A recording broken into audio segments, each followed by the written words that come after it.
ಇವತ್ತು ಹೊರದೇಶದಲ್ಲಿ ನಡೀತಿರುವ ಯುದ್ಧದಲ್ಲಿ ನಮ್ಮ ದೇಶ ಶಾಂತಿಪ್ರಿಯ ದೇಶ.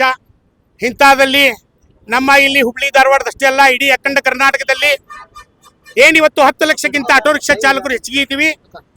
ಇವತ್ತು LPG CNG ಸರಿಯಾದ ರೀತಿಯಲ್ಲಿ ಪೂರೈಕೆ ಆಗ್ತಾ ಇಲ್ಲ.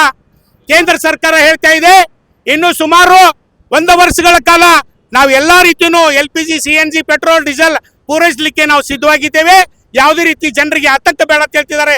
ಆದ್ರೆ ಇವತ್ತು ಹುಬ್ಬಳ್ಳಿ ಧಾರವಾಡ ಅವಳಿ ನಗರದಲ್ಲಿ 25,000 ರಿಕ್ಷಾ ಚಾಲಕರಿದ್ದೀವಿ.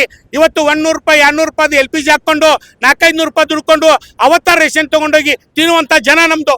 ಇವತ್ತು ಕೆಲವೊಂದು ಪಂಪ್ಗಳಲ್ಲಿ ಡಬಲ್ ರೇಟ್ ಅಂದ್ರೆ 60 ರೂಪಾಯಿ ಇದ್ದಿದ್ದು 75 ರೂಪಾಯಿ 80 ರೂಪಾಯಿ ಮನ ಬಂದಂತೆ ರೇಟ್ ಮಾಡ್ತಿದ್ದಾರೆ.